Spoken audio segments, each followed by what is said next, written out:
来，那好，哎，怎么样？王彪说什么了？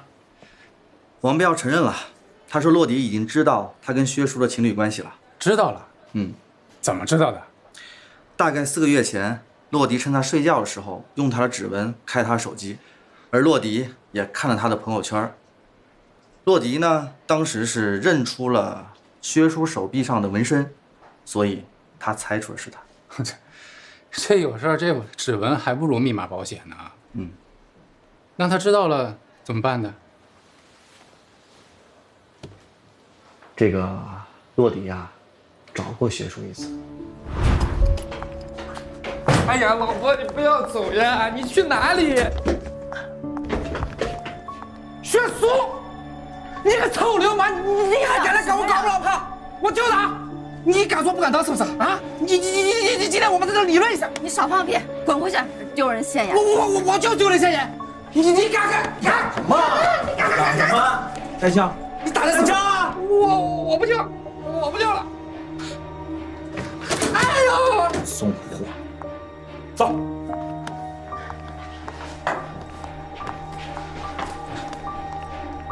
薛叔，我有单挑！放屁啊！放屁啊！放屁啊！你杀了你再不回来我就不跟你过了。就这样，就这样，没了。据王彪所说，没了。我就说呀，那小子看那个怂样，给他10个点他也不敢跳楼。就是，就算他要报复，用天台跳楼这种同归于尽的方式，也太没说服力了。除非一时冲动，歪打正着。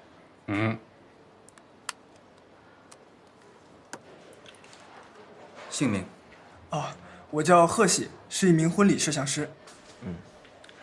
你说你有证据？是这样的，我呢住在花木小区的 B 栋601室，我们家客厅的窗户正对着 A 栋，就是那个跳楼的洛迪住的那栋的天台。然后呢？然后我这个人吧，平时没事喜欢拍拍天空啊、月亮啊什么的，所以家里有一台轻便的摄像机，总放在顺手的地方。那天中午，我正在家里睡觉呢，突然听到窗户外面有人大叫：“啊，不好了，有人要跳楼了！”我好奇奔到客厅一看，果然对面天台上洛迪就坐在那儿。我想啊，这是一个难得的爆炸性事件，就拿起摄像机拍起来了。全拍下来了。基本都拍了。那事情过了这么久，为什么现在才说？本来就是拍着玩的，怕万一发出去引起人家家属不满啊，到时候告我一个侵犯名誉权什么的，那我就太不划算了。加上第2天我还有出差呢，那摄像机就一直架在客厅的架子上。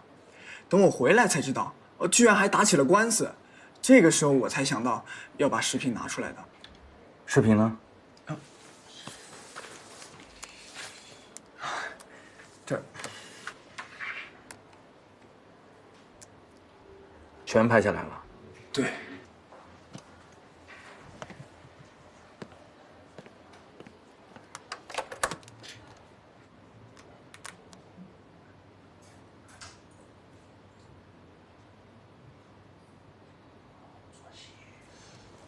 就这点儿。啊？你就这点了？这也看不清他是不是故意的。我再看一遍。老郝，咱们专家库里好像有个专家，专门是研究什么运动趋势合理性什么的。还有这样专家？有啊。那你还愣着干什么呀？找去啊！嘿，你这老郝，行，我马上联系去啊。专家您好，今天您所说的话呀，很有可能会成为充当中共，所以我们得按流程来。首先呢，您先对一下这个镜头，自我介绍一下，说一下您的姓名和职业。这个哈，对，我叫耿大川，是华夏大学运动人体科学专业的教授，专攻是运动的生物力学和人体的物理学。好的，谢谢专家。您刚刚也应该看了这个洛迪坠楼的视频了。那您是怎么判定他他是怎么掉下去的呢？能不能把刚才这个视频呢，以放慢1倍的速度再放一遍？可以，稍等啊。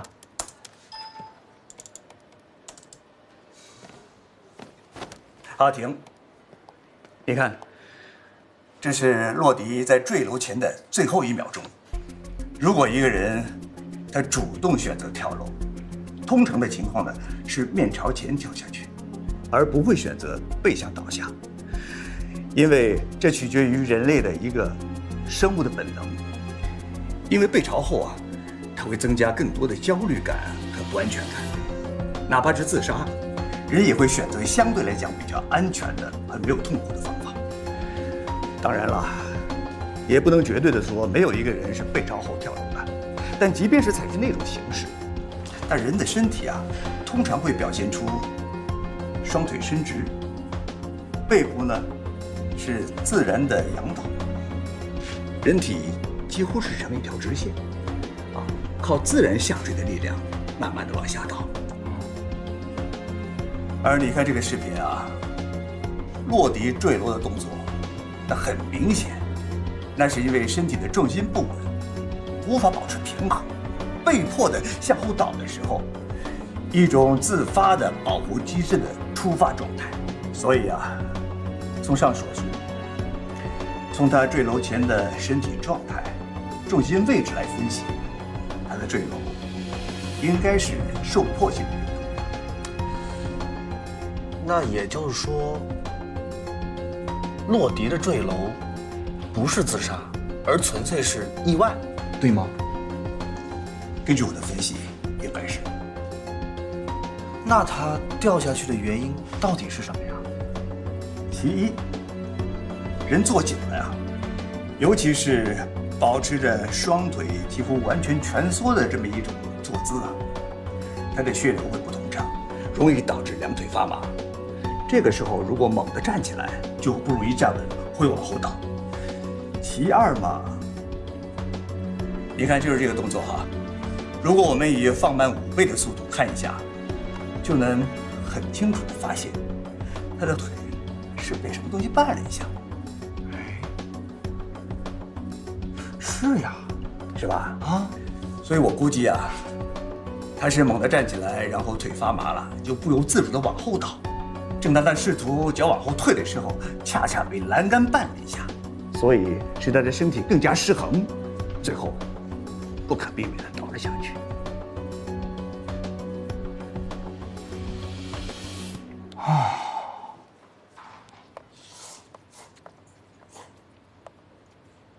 怎么样？挺有说服力的吧？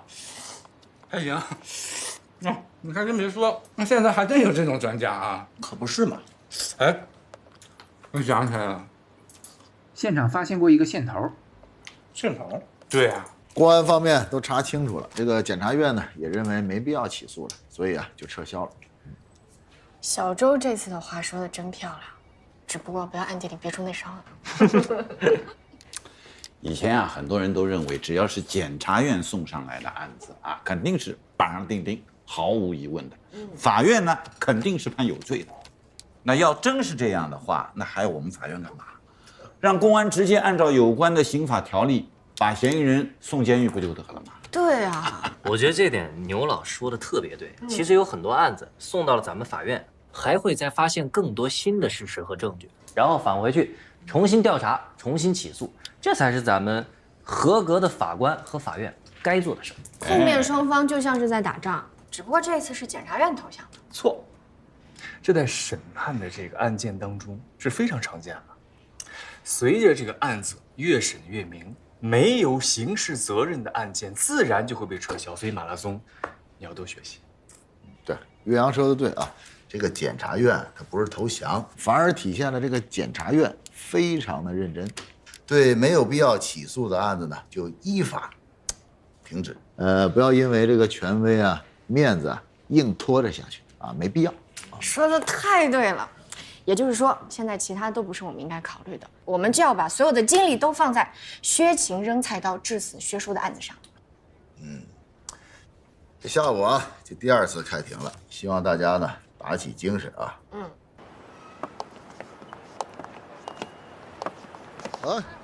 朴律师，哎，你们怎么来了？我们来签一些法律文件，然后洛迪突然说他有一些事情想向合议庭交代，或许对弄清楚薛叔的死亡有一定的参考价值，所以我们就来找你们了。好，我是想反映一下这个王碧豪杀人凶手，他们居然把你放了！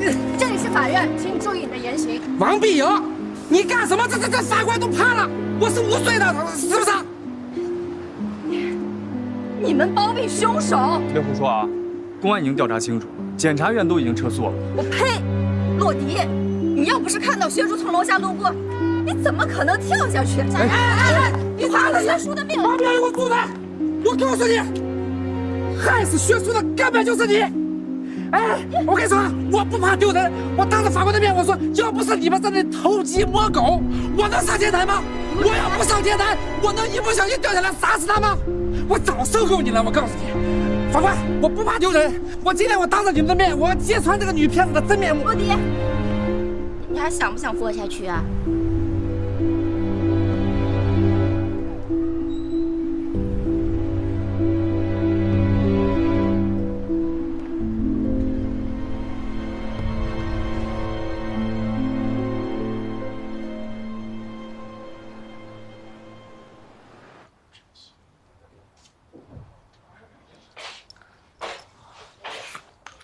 哟喂，今天这吹的是东南西北什么风啊？马拉松居然贴面膜了！我仔细的看了一下我见义勇为的照片，哇塞，皮肤那叫一个灿，不忍睹，所以我决定开始好好保养。连马拉松你都知道保养，实在是太不容易了。看来呀，这春天是要来了。哎，你正常点好不好？哎，你妈妈刚刚给你打电话那事儿，你好好跟我说说，我帮你分析分析。来，吃点饼干啊！谢谢齐大哥。阿伦，怎么着啊？怎么想的呀？要不要跟哥们一块干啊？我还在考虑。哎呦，有什么可想的呀？你相信我。这以后啊，手游绝对是一统天下，咱们俩这兄弟联手，打遍天下无敌手，放心吧啊！可是我才刚开始做游戏，我作品还拿不出手，怕连累你。哎呦，这什么话呀？你这叫，我还不知道你吗？你要没那本事，你能得到那什么什么大师什么证明证书什么证？哎呀，我也不懂这些技术东西啊，但是哥们儿能拉到投资，哥们儿懂营销，哎，放心。绝对埋没不了你的才华啊！你这么相信我啊？嘿，这叫什么话呀？咱们俩什么关系啊？咱们俩发小啊，一块打过架，一块扛过事儿，这过命的交情，我不相信你，我相信谁去？大致说这个事儿呢，我跟马拉松啊也问过，哎，我觉得是一个不错的一个方向，啊，值得闯一闯。嘿嘿，齐大哥，你看齐大哥都开名字，看你这是。不过我想告诉你们啊，这个。不管是做公司还是做什么，一定要走正路，不能抄这个小路。哎，齐大哥，您放心，我这公司啊万事俱备，只差一股东风了。什么东风？哎，我不是跟你说过吗？我那大伯，我大伯当过兵，退伍之后呢，这不经商了吗？发了几桶金子。他这一没结婚，二没孩子的，打小就把我当自个儿子养。这一听说我要创业呀，嘿。老头磕巴没再打一下子，就答应给我一笔启动资金，可是出了点事儿。后来什么事儿？我大伯前一阵去参加了一个老战友聚会，在那聚会上呢，听说他过去的一个老战友的儿子最近死了，他们就想到了那老战友曾经说过呀，说那儿女都不靠谱，天天就在乎那些钱。姐弟俩呀，为那些钱大打出手，闹翻天了都。结果那老战友躺了4年，心病死了。你说巧不巧？他儿子最近也死了。我大伯他们就觉得呀，这钱呐，千万不能提早的交给儿女，都不靠谱。所以啊，我大伯犹豫了呀。这不是天使投资前景不明吗？钱也拿不到手。我大伯还说了，说这我要把钱给你了，这以后你要是对我不好。那怎么办？亲弟弟呀，这个世界上唯一跟我流着相同血的人呢，亲弟弟，够亲吧？他居然串通外人，把我给骗了，他死了，活该！雪琴，你先平复一下你的情绪。那要是这么说的话，一直到洛迪跟你说了这些，你才突然知道，原来薛叔和王碧瑶是情人关系。藏多深呢？楼上楼下，我眼皮子底下，我愣是没发现。我挺服的，这点我挺服的。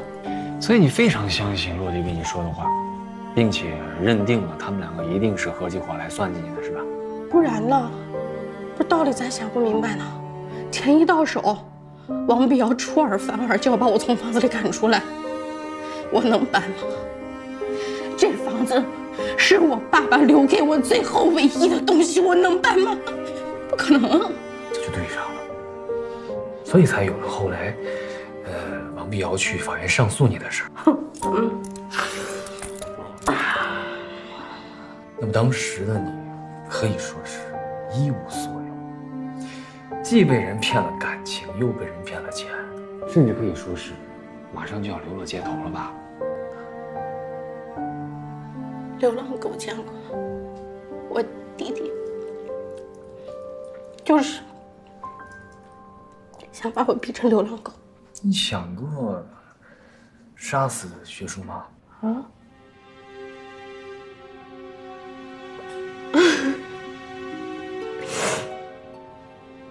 没有。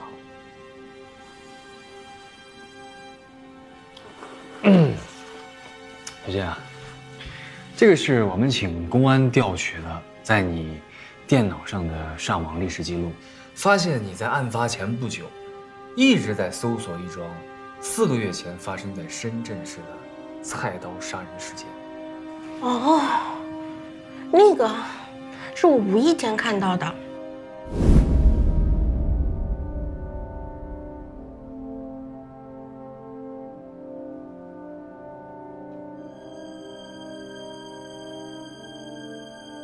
这篇新闻报道的是一件匪夷所思的事儿，说某男子啊，经过深圳的一栋高档公寓，突然从天而降的一把菜刀，正好砍到了他的颈动脉而死。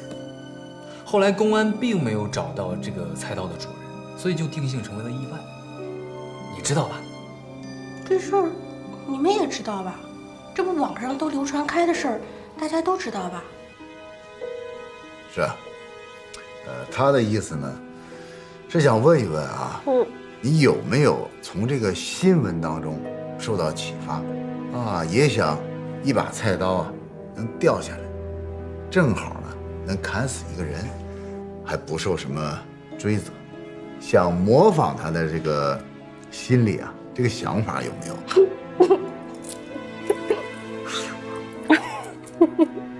笑什么？哎呀！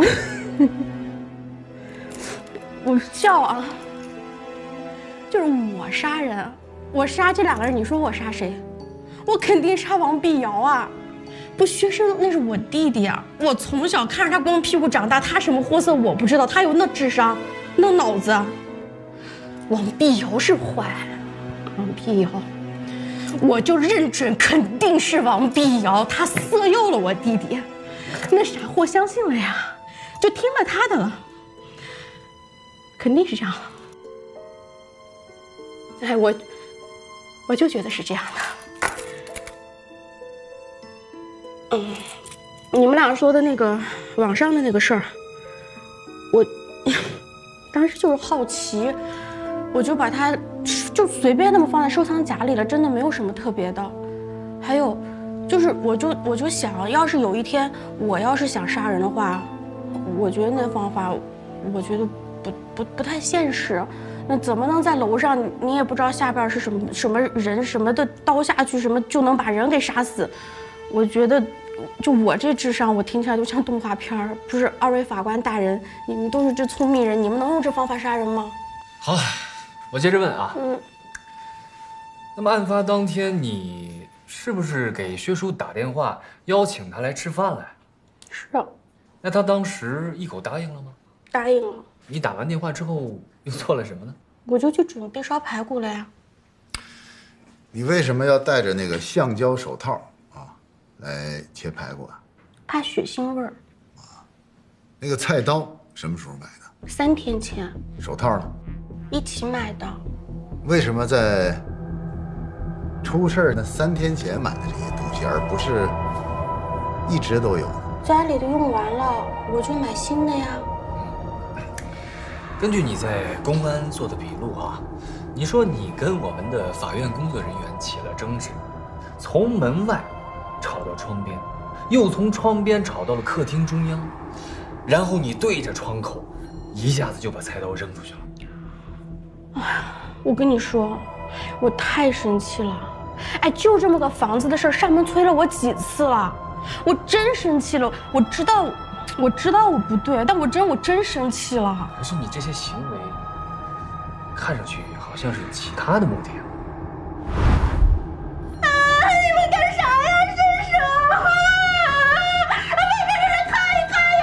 那个区法院的人就是来欺负我这个行动小百姓了，你们看看他们！谁欺负你了啊？薛青，我告诉你啊，千万别乱来，别酿成大错了。我就乱来了，怎么了？快点过去，过去！哎，你们。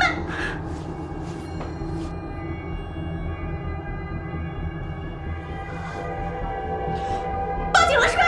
行嘞，咱们今天谁都不要活了，活进去了来！你干嘛呀？你干啥？你冷静啊！大姐，我这电话都没拨出去，外面肯定是救护车跟消防车的声音。你别激动，千万别激动啊！没打，你别过来这套，去死吧你！啊！我当时是站在窗边了，我站在窗边的时候，我没有往下看。我不知道薛叔就那个时候能来，正好还站在我那楼下边，那谁能算那么准？我也不是个算命的，那真不知道。我是跟法官起冲突了，那我真生气啊！可是我生气，我得吓唬他们吧？那我正好就手里我就那么个东西，我就吓唬了呗。你如果是想吓唬这2个法官的话，他们俩在窗边，你离他们很近，你完全可以吓唬他。后来呢，你调到了客厅中央，这样距离远了，你觉得能吓唬住他们？不是我有点没太听明白，就是我可能有点那个笨，就是啥意思呢？你说的什么进来？是不是有这么一种可能啊？你呢，调到了客厅中间，分开了他们俩的距离，这个时候啊，你正好有一个角度，能把菜刀扔到窗外。是。我怎么角度怎么我不明白你们是啥意思？你看出来我把它为啥抛那么高了吗？我不想砸中人啊！好了啊！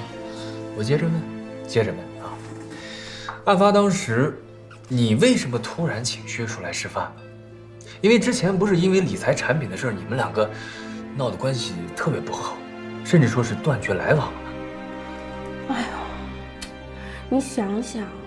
我那么多钱让人骗了，骗子就他认识，他能联系上，那我不得想办法先把他弄回家，我得好好跟他说，把钱给我要回来呀。那家里边不说话方便吗？既然你们已经翻脸了，他再来这不是找你吵架吗？自讨没趣。他应该不来，总不会是真为了吃那个糖醋排骨来的吧？他真的就是喜欢吃排骨呀。不过你说他为什么能答应能来，其实我也不知道。你是真心的想让你这个弟弟来吃排骨，不然呢？啊，法官大人，你们觉得我把我跟薛叔这点破事儿，我告诉你们是干嘛呢？为什么？我上网，我懂点法。我知道，你们就是想说，我杀死了薛叔。这整个一个计划，就是我的复仇方案，是吗？不是吗？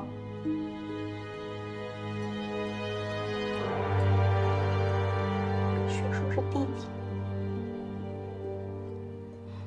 弟，学叔做了错事，学叔也是弟弟。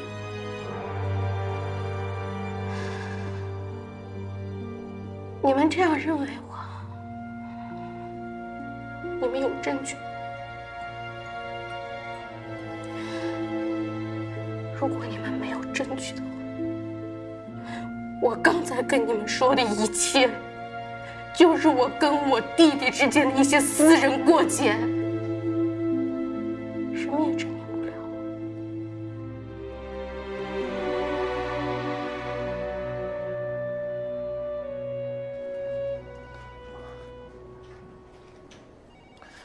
哎呀，怎么样？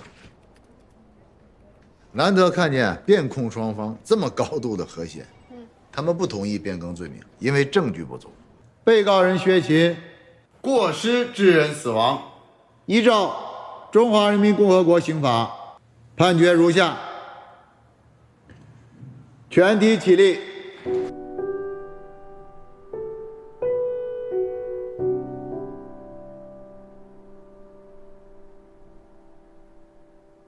被告人薛勤犯过失致人死亡罪，判处有期徒刑3年。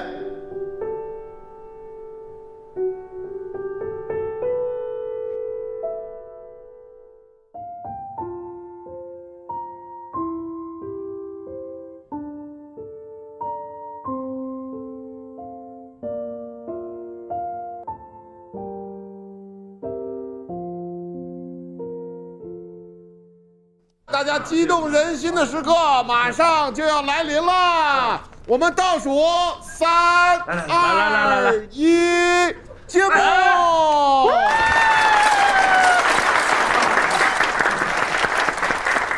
谢谢啊！你们公司新开业是主打一些什么类型的游戏啊？我们现在公司主要是主打的是射击类游戏啊。那么你们公司的规模现在是有多大呢？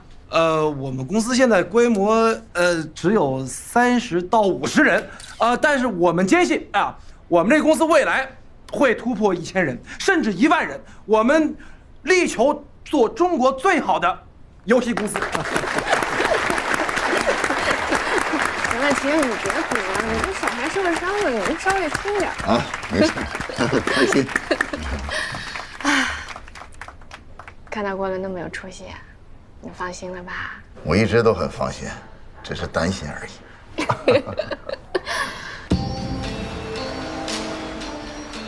今天拍卖的地块位于蕲州市经济开发区著名的彩云山景区旁边，区位优势明显，基础建设完善，投资潜力巨大，市场前程看好。而且我们本次的起拍价格是7.6亿元，非常超值。在座的各位做好准备了吗？现在可以进行喊价。14号旗舰公司7.6亿，底气十足啊！还有没有加价的？还有高于7.6亿的吗？9号大公集团7.7亿，还有没有加价？还有高于7.7亿的吗？大公集团7.7亿一次，大公集团第2次，大公集团第3次，成交。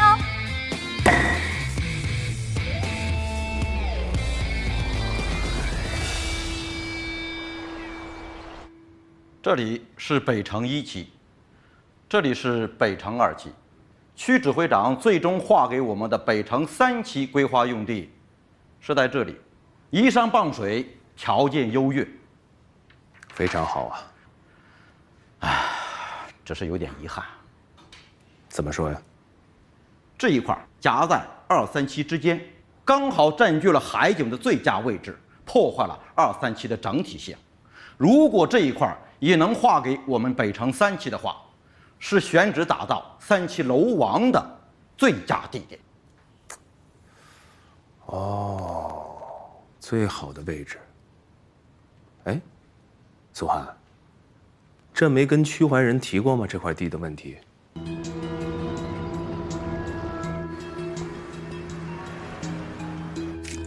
鹿港18号非法载客，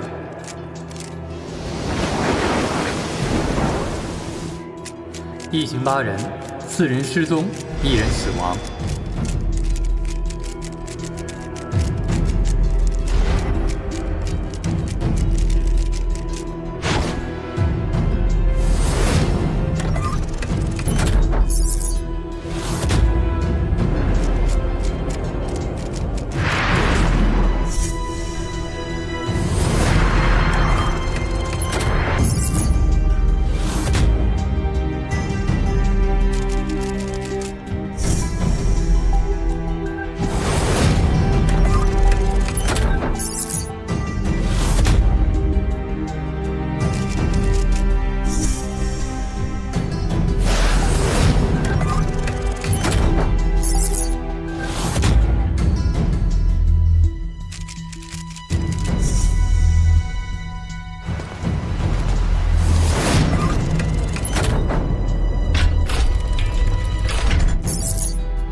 来，大家看这边，来，1、2、3。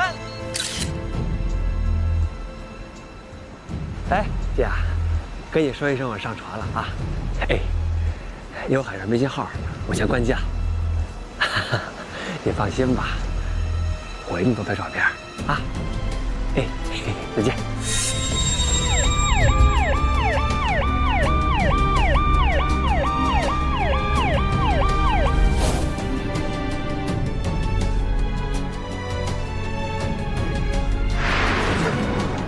哎，那位哥哥，你怎么那么害羞啊？哎，我发现你好像像一个人。你要吓死我呀！我就看看你拍的怎么样，我偶尔也玩玩摄影。潘老大刚才说了，一只船上只能有6个乘客。你什么时候上来的？我也刚上船。兄弟郑铎，相逢是缘，以后也是朋友了啊，多多关照。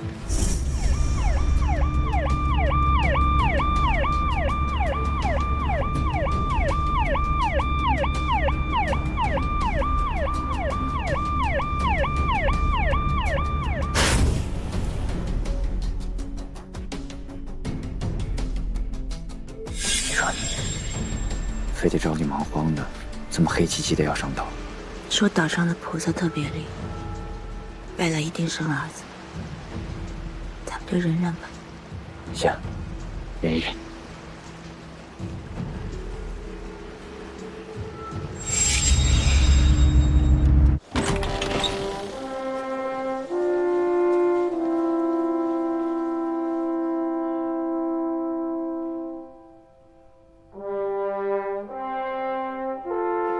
全体起立，请审判长、审判员入席。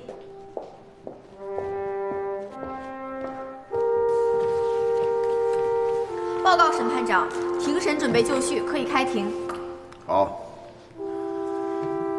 请大家就座。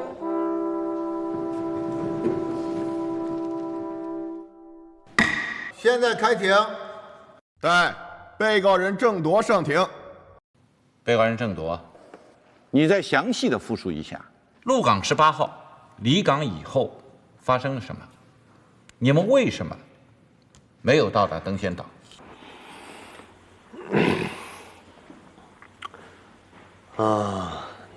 那天啊，先是出了点意外。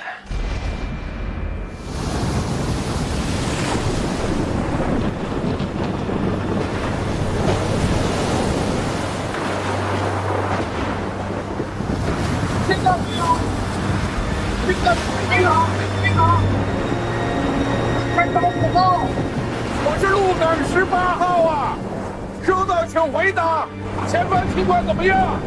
登山岛5号。没事没事，这就是信号不太好。你这船喝多少白酒啊？晃这么厉害，能出海吗？登山岛5号，收到请回答。你踏实坐着吧啊！我告诉你，我航海几十年了，这点风浪算什么？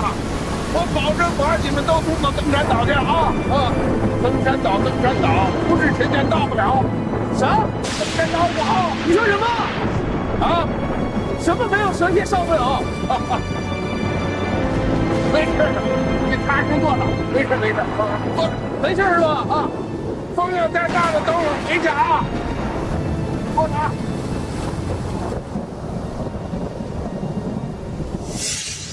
所以你们的卫星电话从那个时候就已经坏了。我们一开始以为真的信号不好，后来才知道是坏了。被告人继续。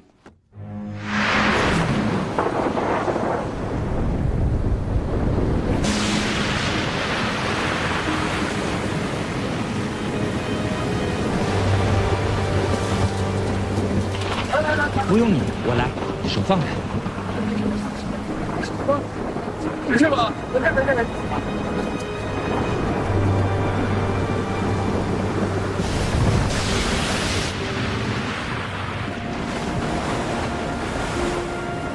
登仙岛5号，登仙岛5号，登仙岛5号，收到这样，收到，请回答，前方情况怎么样？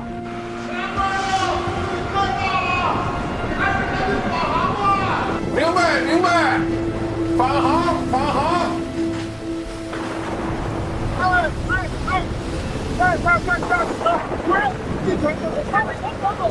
哎呀，怎么走不了啊？你放心，我跑船几十年了啊，保证把大伙送到地方。都进去吧，一大的活动愉快。进去，快！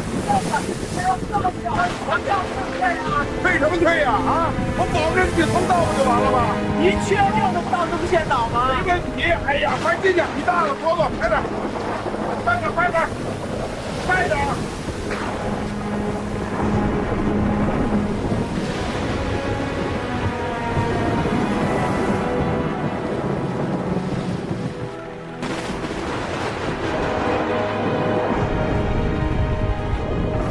哎，我去，这他妈风浪这么大，这破船靠不靠谱啊？兄弟，你不是专业潜水的吗？也怕这风浪？哥们儿，我是潜水的，我又不是鱼。别害怕，没事的，有我呢。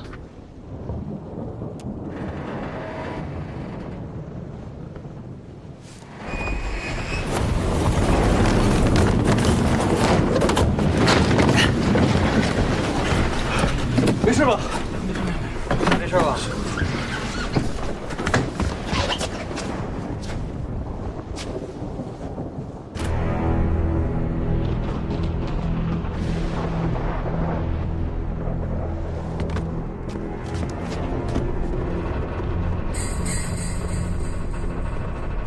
他额头流血了，这样不行，得赶快止血。我船长那手里有医药箱。别去了，外面风浪那么大，太危险。你瞅人这不？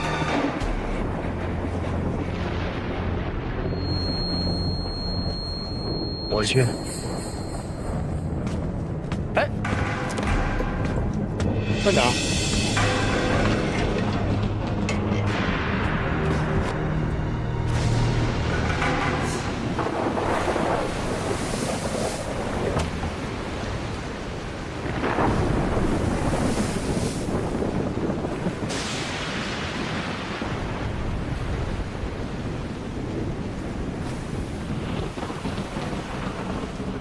收到，请回答。把卫星电话给我。什么？卫星电话给我！风浪这么大，去不了了，马上返航。你说什么呢你？啊？海山情况你了解吗？我跟你说，看过这个风暴圈就风平浪静了。再说了，回去我这船名谁管呀？风浪的必要紧还是船票要紧？信不信我弄死你？你小子还敢威胁我？我告诉你，这船是我的，我说了算。你放我们轮海的危险！他妈试试！我操你还！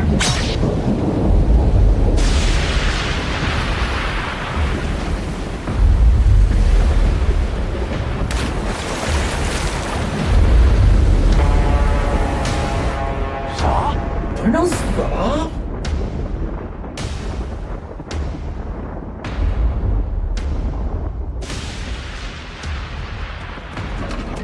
哎呀！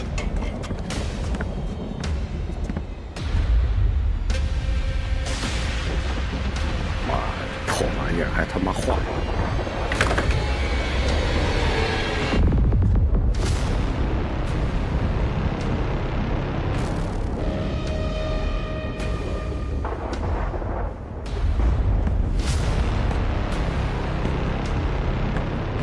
小子，你还上过海事学校，会不会船？我是上过海事学校，我不会开船。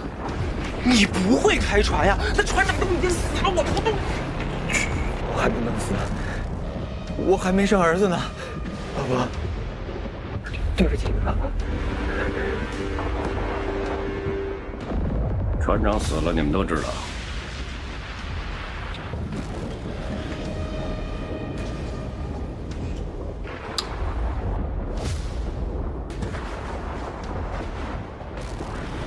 救生衣，小子，我问你，这船上有救生衣吗？这种船上肯定有救生衣啊。在哪儿？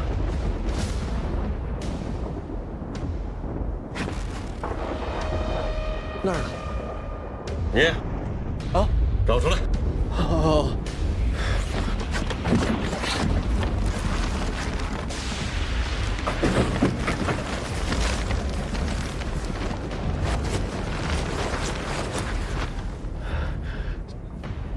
就一件儿。拿过来。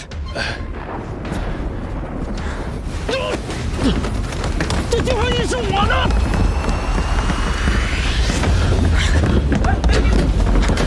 求人拿着救生衣出去之后呢，我们跟着跑了出去，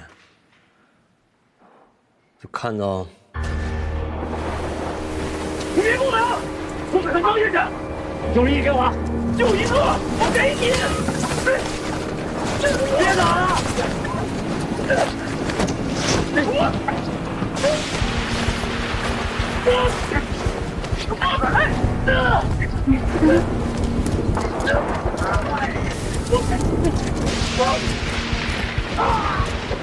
怎么办啊？去啊！我死我去啊！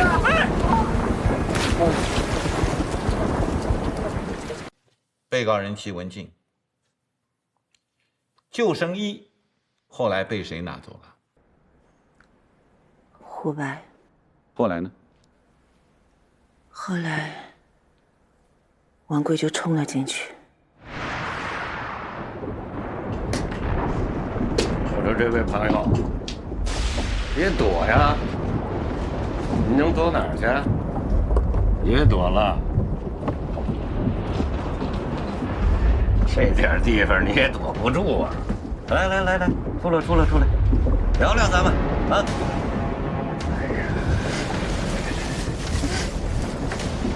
别紧张，聊聊，来，出来！你说你跑什么呀？啊，我的救生衣，啊，你把它抢跑了，啊！我不想死不了，这船现在不是还没沉呢吗？你穿它干什么？啊？干啊！反正我已经杀2个人了，再杀1个也不多。你们都给我听好了，现在他们这船上我是老大，你他妈不听我的，这就是下场。王贵让我们把血迹擦干净。他跟我们说，听他的话，他就不杀我们。能够顺利的到案，他就一跑了之。他还跟我们说不听话，现在就杀了我们。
我们因为特别害怕，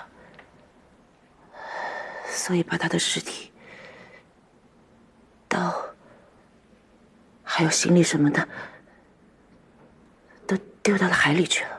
王贵是被你们杀死的，那你的丈夫刘凯又是怎么死的？他活该。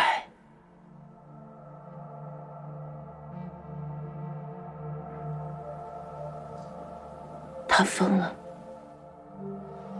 我们好像完全失去了航向，在海上漂流了好几天，也没有人来救我们。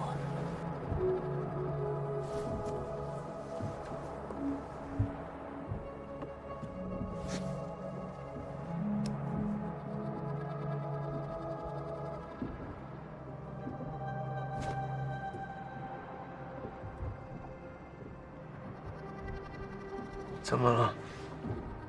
我老公不见了。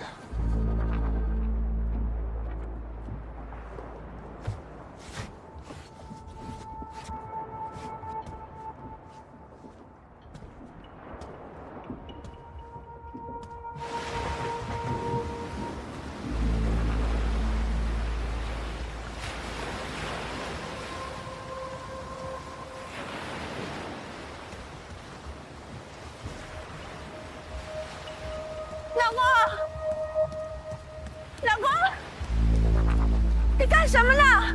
我看见了。你看见什么了？岛。他说他看见岛了。什么岛？在哪儿呢？就在那儿呢，看到了吗？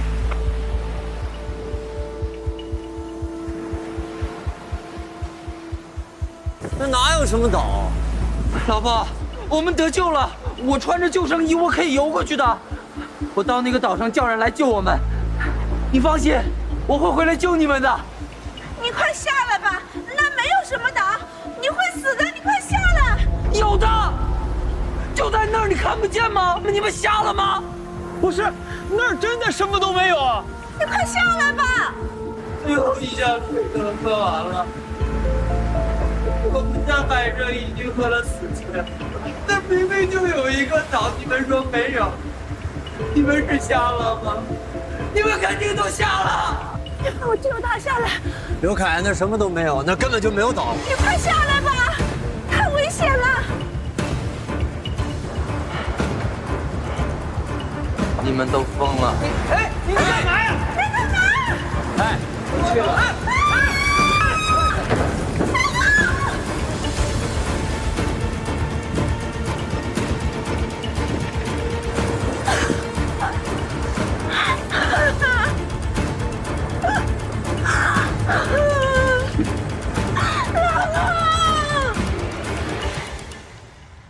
事实陈述就到这里，下面是举证质证，由公诉人开始。好的，沈班长，请合议庭先翻到证据项第1页，这是一份证言。作证者呢是案发当天与鹿港18号在海上相遇的登仙岛5号的船长莫海生。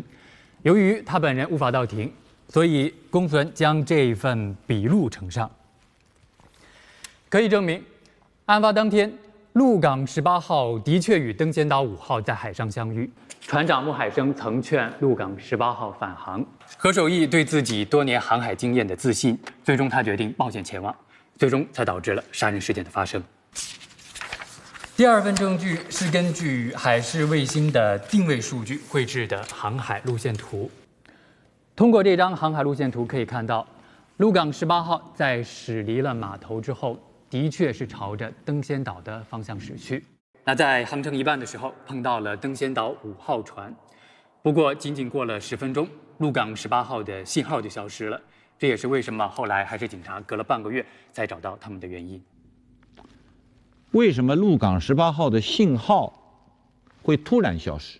公安机关检查了鹿港18号上的卫星信号发射器，发现是线路进水导致的短路，应该是机械故障。那有没有可能是人为关闭的？这不大可能。首先，卫星信号发射器的开关被调在开那一档，也就是说，当发生故障的时候，它应该是开着的，而没有被关闭过。其次，在设备上只能够提取到船长何守义的指纹，而提取不到任何其他人的指纹，所以呢，应该没有被动过手脚。第三，在设备的插座以及电线附近都发现了进水烧灼的痕迹，而且包裹电线的橡胶皮本来就有一点老化，所以大致认定是漏雨进水导致的短路，最终确定是机械故障，而不是人为的关闭。请合议庭翻到卷宗证据项第10页。下面是一组案发现场血迹的照片证据。通过发光胺的呈现，在船舱内的地板上发现了被害人胡白的大量的血迹，这也与3名被告人描述的胡白是在这里遇害的情形相一致。其次，在船头的栏杆上也发现了大量的血迹，被证明是船长何守义的。那这也与3名被告人描述的何守义是在这里被捅杀的情形相一致。另外，在船头的甲板上也发现了大量的血迹。虽然现在还不能够确定这滩血迹是谁的，但这也与3名被告人描述的他们是在这里联合杀死王贵的情形相一致。为什么不能确定血迹是谁的呢？是这样的，其余6个人的血样都很容易采集，而且也匹配成功了，唯有王贵，在公安机关的信息数据库里查找不到关于此人的任何的身份信息，所以没办法进行血样的比对，只能够排除是其余6个人的血迹。但是，据3名被告人供述，在他们最初登船时，在船头甲板上没有看见过血迹。那为什么没有王贵的信息呢？公诉方怀疑此人使用的是假名，但是现在人死了，尸体也消失了，所以没办法进行考证。在血迹报告的后面是法医的鉴定意见书。首先是在发现了鹿港18号附近海域的某个荒岛上找到了刘凯的尸体，经鉴定身上没有发现其他的伤口，所以可以确认为溺水身亡。其次就是船上各处血迹的分析报告，那通过失血量来判断，胡白和王贵可以被认定为死亡。用于杀死王贵的那把弹簧刀上的血迹分析报告，为什么没有？那把弹簧刀丢失了。据被告人郑铎供述，当海事警察发现他们的时候，他非常的兴奋，急于脱险，所以在登上海警船时，不小心那把弹簧刀就掉到了海里。那虽然后来警方也搜索了附近的海域，但始终没有办法找到。审判长、审判员，3名被告人郑铎、齐文静、林宇的犯罪事实已经在起诉书中明确的认定，而且也为今天法庭的调查所证实。3名被告人对自己的犯罪事实亦供认不讳，他们承认是出于恐惧而联合杀死了被害人王贵。所以根据相关的法律，应当判处3名被告人故意杀人罪。在审查此案中，3名被告人对自己的犯罪事实能够如实的交代，而且均有悔罪的表现。所以，请合议庭根据被告人的犯罪事实、情节、性质，以及考虑到3名被告人的认罪态度和当时当地的客观环境，依法给予公正的判决。辩护人有什么辩护意见吗？尊敬的审判长、审判员，根据事实和法律，辩护人发表如下辩护观点：关于事实的认定，辩护人提醒合议庭注意，我的当事人郑铎只是让齐文静扎伤王贵，而并不是杀死王贵。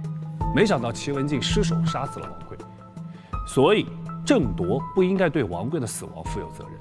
关于适用法律，被害人王贵之前已经杀死了船长和另外2名乘客，他也有很强的动机杀死剩余的2名乘客灭口。在这样的情形下，我的当事人郑铎想要制服王贵，属于典型的正当防卫，不应属于故意杀人范畴。综上所述，辩护人认为公诉方所提出的罪名不适用于我的当事人郑铎，请求人民法院根据事实情况，依法免除我当事人郑铎的刑事责任。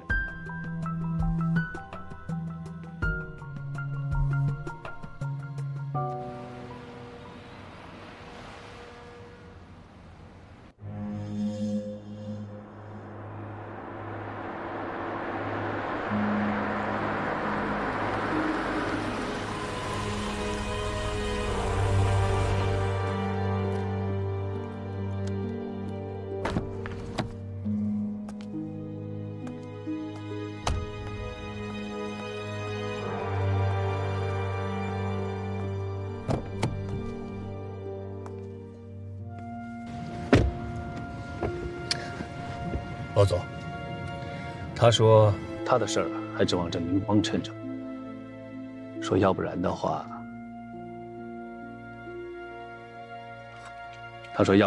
他怕自己在警察那边管不住自己的嘴。就这些吗？他要求我一定把这段话完整的带给您。下回啊，你去看守所见你的当事人的时候，你也转告他，让他记牢，没有人能够要挟我。他还说啊，他对罗总绝对有用，不光是10年来如此，而且会将是永远。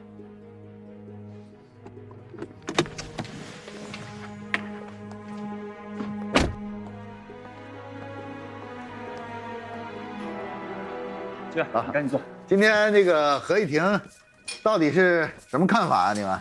虽然有些地方呢还不完善，你比方说那个杀人用的弹簧刀始终没有找到，其他方面也听不出什么毛病。我反而觉得这是最大的问题所在。什么问题？其实可以支撑此案的仅仅是3名被告人的供词，那些所谓其他的物证也只是血迹。可是这些血迹仅仅可以证明这些人是在这些地方被杀死的，能够证明是谁杀死的吗？甚至说还有王贵手里那把短刀，有没有可能王贵手里根本就没有短刀？反正他已经失踪了，所有的事情都可以推到他脑袋上。还有，我们在船上根本就没有发现刘凯的血迹，难道这就一定证明说他是自己跳海的？有没有可能他是被别人扔到海里去的？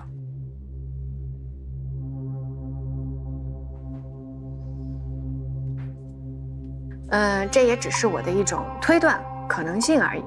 万事皆有可能，但这仅仅也只是可能。话里有话啊，怎么讲？证据。关键是证据。事实需要证据来印证。杀人呢，一定是有动机的。经过调查，这3个人的供词已经得到了相互的印证，而你刚才的这些推测，请问证据在哪里？动机又是什么？暂时还不知道。我看大家说的都很好。这个案件呢，基本上事实呢已经很清楚了，3名被告呢都已经认罪，而且他们的口供是高度一致的，公诉机关提起的诉讼呢也是合情合理。但是你但是什么？不是，我听过一句至理名言，就是“但是之前的都是废话，但是之后才更加重要”。得，还一套一套的。闭嘴。齐啊，哎，你刚才的但是是？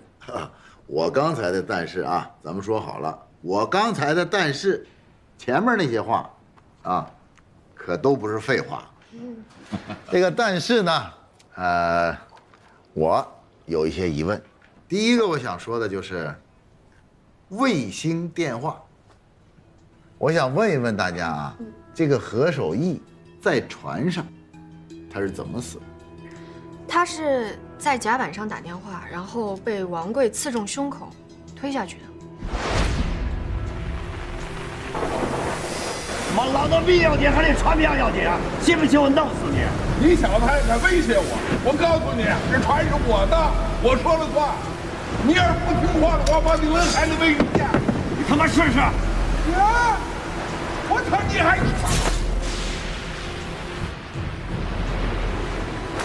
是何守义，当时手里拿了电话，那他掉到海里的时候，电话呢？跟那人一起掉海里了？不对，供述里是说，王贵他回来的时候手里是拿着海事卫星电话的，而且反复确认电话确实是坏了。可是我有个问题啊，你们说就在这一瞬间，他是怎么把电话夺过来的？当时天那么黑，船又在摇，郑铎没有看清楚，也完全有可能啊。或者另外一种可能就是，王贵在把何守义推下海之前，先把电话从他手里夺过来了。这个细节有时候啊，记混淆啊，记得不对，甚至是忘了，这都是有可能的。但是，如果要把这些细节记得清清楚楚，丝毫不差，甚至3个人的口供都是高度一致，说明什么？这3个人的供词严丝合缝。在什么样的情况下，3个人的证词严丝合缝，高度一致？串供。当然，也不能说他们的口供啊是一致的，我们就说是串供；口供不一致，我们就说人撒谎。我还是那句话，案子到我们法院，如果我们在这个案子有漏洞的情况下，把这个案子给判了，那就是我们法官的责任。你们别忘了，我们法院是守住公平和正义的最后一道防线。当然啊，我们坐在法官的这个审判席啊，就要尊重一切可能发生的可能性，善于啊找出这些小问题，即使这些小问题呢，不能代表着有什么疑问，或者是对案件产生重大的转折，但是呢，它也能训练一下我们的思辨能力嘛。齐院不愧是干过公安的。齐院，如果，我是说如果啊，如果我们今天的推断都是正确的，那他们3个人就是在说谎。那我们这案子应该怎么判呢？如果，什么意思呢？这个如果说的啊，就不是事实。今天我们大家都是推测，没有确实的证据来证明他是在撒谎的。所以啊，一切都要以庭审当中的证据和陈述的事实做客观的审判。思辨精神啊，咱们要有，但是不要有主观的臆断，主观的臆断会影响正确的审判。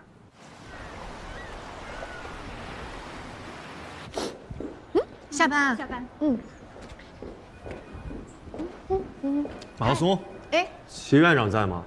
哦，我刚好像看到他刚走，怎么了？嗨，这有他的信。你是不是不知道他办公室在哪儿？对啊。你给我吧，来，我给你送。好嘞，谢谢啊。客气。这么多。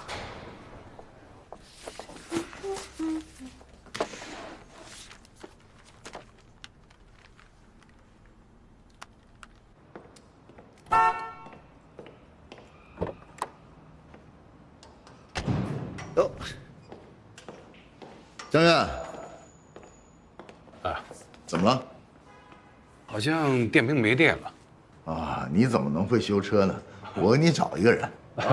不用，我找4S店了。哦，找完了是吧？嗯。哎呀，忙你的吧。好。哎，电话哪儿去了？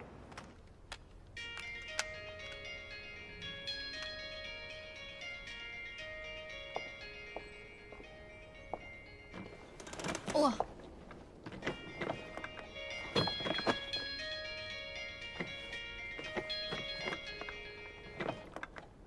喂，你好，这是齐恒的手机。这里是省第一监狱管理处，通知齐恒同志6月20号，他作为服刑犯人郭伦的唯一家属，来省第一监狱接犯人出狱。什么？没听清楚吗？啊，不是的，我是想说，这不是我的手机，这是齐恒的手机，他现在人不在，所以我……那你能转达他吗？哦，可以。好，谢谢啊。哎，不行，不可以！喂，哎呀，不可以！齐院，刚刚省第一监狱打电话来说，让您6月20号去接一个叫郭伦的人。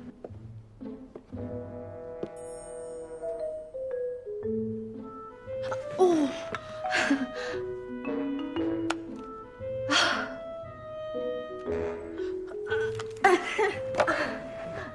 领导，对不起啊，我不是故意要接您电话的。是这样的，我刚刚呢过来给您送书信，然后我就听到当啷啷啷那声音，然后我就发现您的手机就在下面待着呢，然后我就拿起了。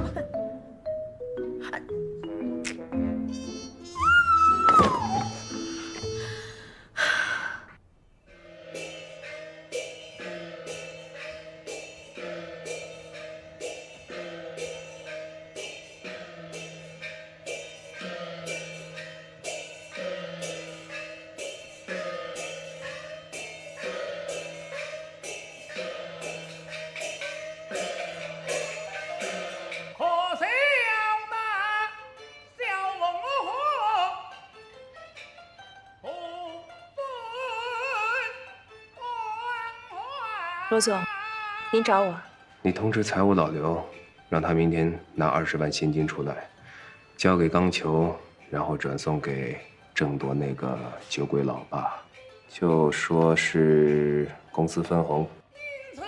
好的，不过什么呀？说话干嘛吞吞吐吐的？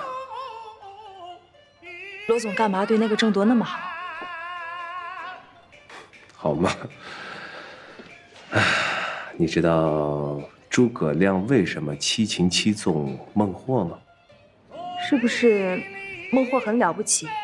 诸葛亮不光要收他的人，还要收他的心，今后为他所用。恰恰相反，不是孟获了不起，而是诸葛亮了不起。诸葛亮掌握着生杀大权，想让谁生谁就生，想让谁死谁就死。猫戏孟获，捉了放，放了捉。你能感受这种感觉吗？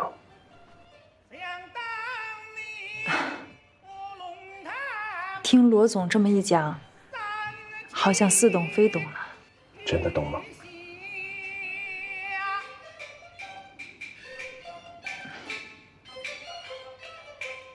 这就是我为什么后来没换别人当秘书，把你留在我身边的原因。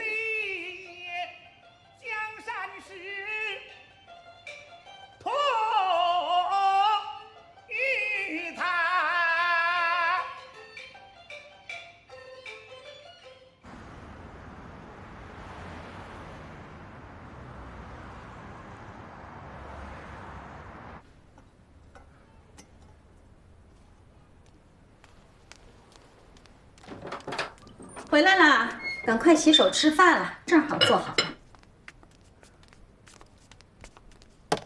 怎么了？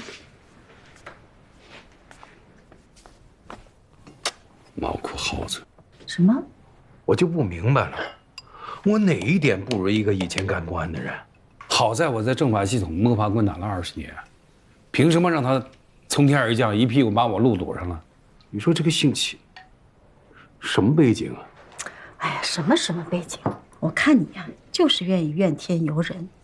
那儿子在深圳闯世界，你看连个电话都懒得跟你打，一打电话，你一会儿怨这个，一会儿怨那个。我倒要看一看，他凭什么能力能压我张云静一头？哎，什么能力？我看呢，你就是更年期提前了。哎，电话，电话，快接上。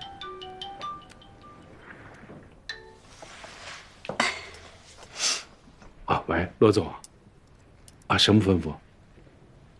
哦，今天真的不行啊，我家里来亲戚了，远房亲戚，啊，下次吧，啊，下次再约。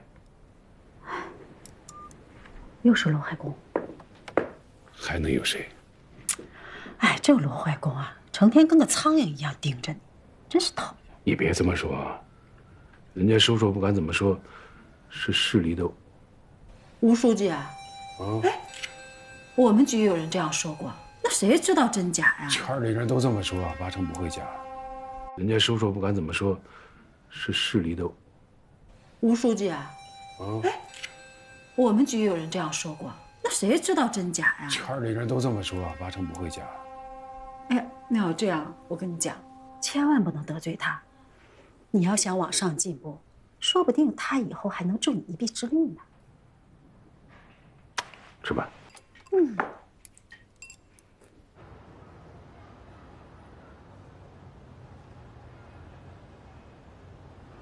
省高院庭长齐衡秉公执法，亲手将小舅子送。哦，原来是小舅子啊！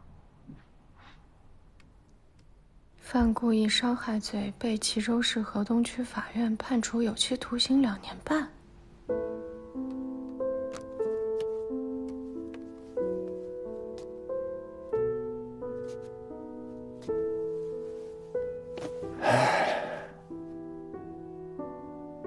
国念啊，国念，我告诉你啊，你弟弟啊，快回来了。他那个事儿，你就别怪我了。我这心里边啊，也不太好受。啊，每一个人，每一个阶段，都有应该负的责任。国念，我想叫你成为我的责任。我听说你魔方玩得很溜，还会玩一点点。那30秒把它拼好，拼好了就过关。